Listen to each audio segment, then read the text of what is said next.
आज हम पढ़ेंगे पाठ 2 वर्ण विचार। जब हम बोलते हैं तब हमारे मुंह से कुछ ध्वनियाँ निकलती है।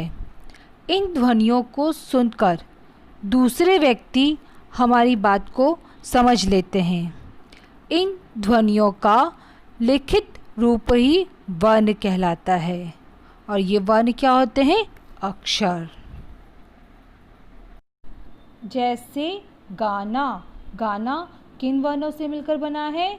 ग, आ, न, आ। इनको मिलाने से क्या बना? गाना। अब इसमें हलंत लगा हुआ ग, आ, न, आ, ये सब क्या है? वर्ण है, अक्षर है। हमारे मुख से निकलने वाली सबसे छोटी इकाई ध्वनि, ये सब क्या कहलाता है? वर्ण कहलाते हैं। अब हम देखेंगे वर्ण की परिभाषा।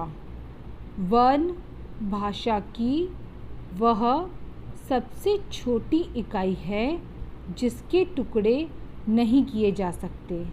ठीक है, जैसे हमने वो पढ़ा, गाना शब्द है, उसमें ग हलंत लगा हुआ है। क्या हम उसको और छोटा कर सकते हैं?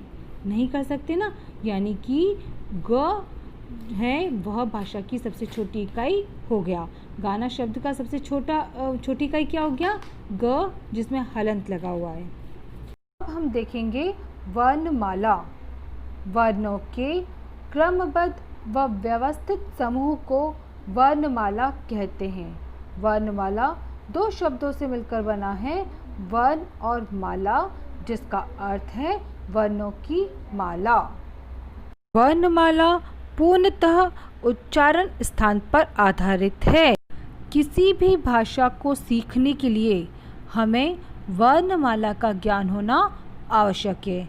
जैसे यदि हमें अंग्रेजी भाषा को सीखना है तो हमें क्या चाहिए? अल्फ़ाबेट, ABCD हम याद करते हैं, उसे सीखते हैं, लिखना सीखते हैं, पढ़ना सीखते हैं।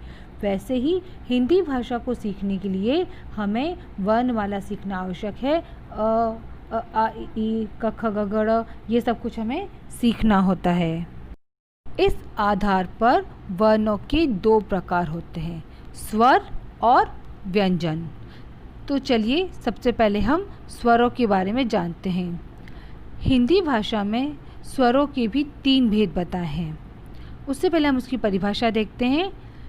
जिन वर्णों के उच्चारण में अन्य किसी वर्ण की सहायता नहीं ली जाती या जो वर्ण स्वतंत्र रूप से बोले जाते हैं उन्हें स्वर कहते हैं। जैसे अ आ इ ई उ ऊ आदि। हम इन जब स्वरों का उच्चारण करते हैं तो हमें और किसी वर्ण की सहायता लेने की आवश्यकता नहीं होती है, उन्हें हम क्या कहते हैं? स्वर कहते हैं। अब स्वरों के भी 3 भेद होते हैं, ह्रस्व स्वर, दीर्घ स्वर और प्लुत स्वर। ह्रस्व स्वर आपको मैंने बताया था कि जो भी हमारी वर्णमाला है वो किस पर आधारित है? उच्चारण पर आधारित है। तो वे स्वर जिनके उच्चारण में कम समय लगता है उन्हें हम क्या कहते हैं? ह्रस्व स्वर कहते हैं। इन ह्रस्व स्वर को एकमात्रिक स्वर भी कहते हैं, यानी कि जिनके उच्चारण में हमें 1 सेकंड का समय लगता है, 1 मात्रा का समय लगता है, वे क्या कहलाते हैं? ह्रस्व स्वर कहलाते हैं। और यदि ह्रस्व स्वर से दुगुना समय लगता है, यानी कि अधिक समय लगता है, उन्हें हम दीर्घ स्वर कहते हैं। और जिनके उच्चारण में दीर्घ स्वर से भी अधिक समय लगता है उन्हें हम प्लुत स्वर कहते हैं। अब ह्रस्व स्वर कौन से हो गए? जैसे अ, इ, उ, री। ठीक है, अब इन्हीं के जो दीर्घ स्वर कौन से? अ का दीर्घ स्वर क्या है? आ। ई का दीर्घ स्वर क्या है? ई। ऊ का दीर्घ स्वर क्या है? ऊ। और री का कोई दीर्घ स्वर नहीं होता है। अब उसके बाद में प्लुत स्वर। प्लुत स्वर क्या हो गए?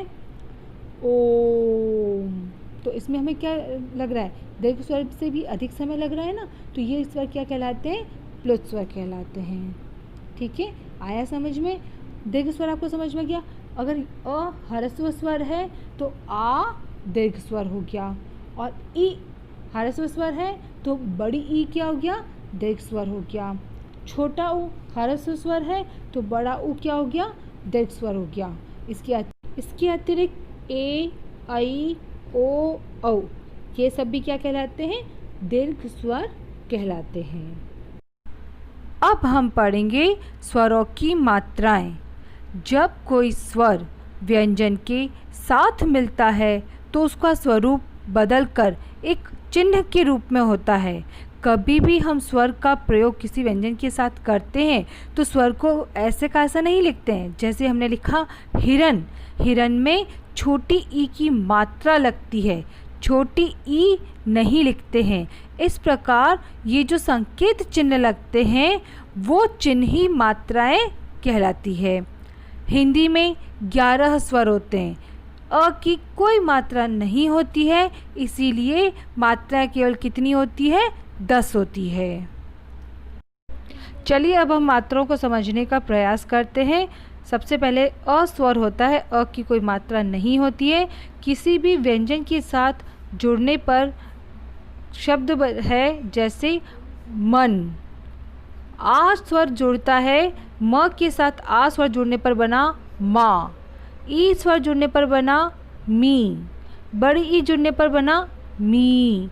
इस प्रकार सारे स्वरों की मात्राएं दी हुई है और उनसे बनने वाले शब्द दिए गए हैं। इसमें आपको ये बताया गया है कि स्वर ऐसा का ऐसा नहीं लिखा गया है, अपितु व्यंजन के साथ उसका प्रयोग करने पर उसकी मात्राओं का प्रयोग किया जाता है। स्वर का स्वरूप मात्राओं के रूप में परिवर्तित हो जाता है।